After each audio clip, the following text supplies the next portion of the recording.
Subscribe कीजिए हमारे channel को और बेल आइकॉन को दबाइए हमारी लेटेस्ट वीडियो सबसे पहले देखने के लिए।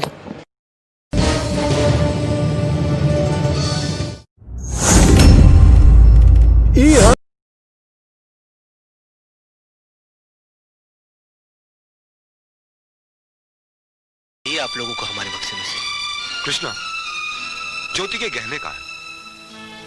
छोटी मालकिन के गहने? हाँ। कहीं बेचकर तो नहीं चला आया? विक्की भैया, आप लोगों को हम पर ऐसा घटिया इल्जाम लगाते हुए शर्म आनी चाहिए। अरे अरे, क्या हम अपने ही घर में चोरी करेंगे? हाँ, क्या चोरी जैसा नीच और घटिया काम हम कभी कर सकते हैं? तो फिर गहने कहाँ गए? इस घर में और कौन है जो चोरी कर सकता है तुम्हारे सिवा? ये चेन तुम्हारी है ना? छोटी मालकिन, ये हमको नहीं पता कि हमारे बक्से में कैसे पहुंची। हम सच कहते हैं। तो तू कहना क्या चाहता है? हम में से किसी ने ये चेन तेरे बक्से में रख दी? तुम ठीक कह रही हो। अरे नहीं नहीं, इस घर में पुलिस नहीं आएगी। इस घर में पुलिस आएगी तो इस घर की बड़ी बेइज्जती हो जाएगी। ठहरो ठहरो, कोई जरूरत नहीं पुलिस को मेरे दरवाजे पर बुलाने की। मगर बड़े भैया, ये रवि, मैं अभी तक मरा नहीं हूं। घर की छोटी मोटी उलझने मैं खुद सुलझा सकता हूं। साहब जी ने डांटिए, अभी का अभी डांटिए। अरे छोटी मालकिन के गहने चोरी हो गए और ये लोग हम पर शक कर रहे हैं। ये लोग सोच रहे हैं कि वो गहने हम कहीं बेचा है।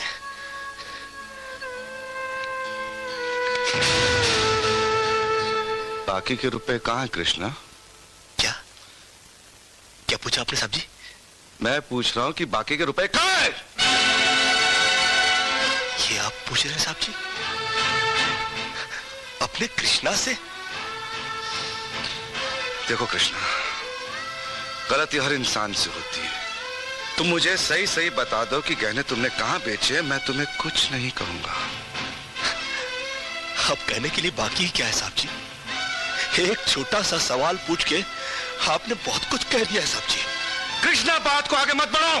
बात आगे बढ़ चुकी है साहब जी, बात आगे बढ़ चुकी है। अब तो आप पुलिस को ही बुलाइए।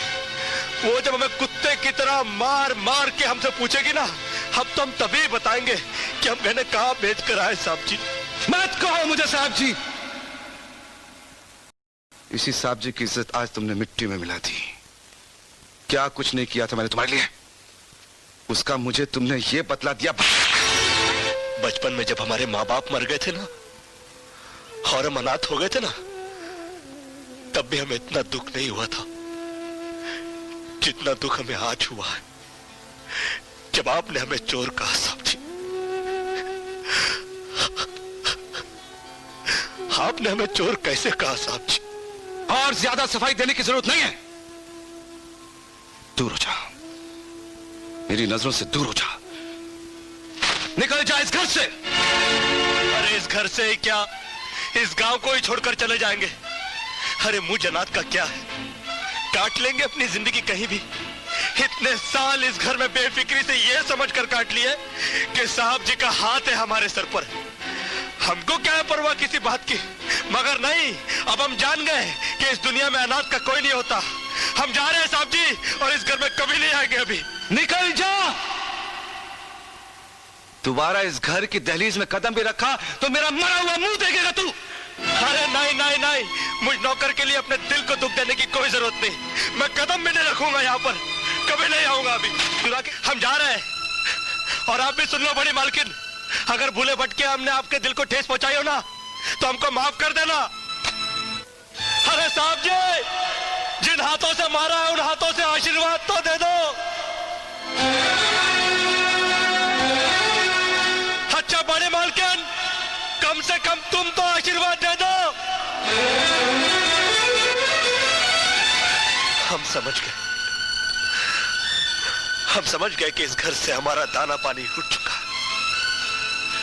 अरे बड़ी सीधी सी बात है साहब जी, मगर कृष्णा के समझ में आ जाई है कि गरीब की किस्मत उस पर कुछ दिनों के लिए मेहरबान तो हो सकती है, मगर हमेशा के लिए संवर नहीं सकती।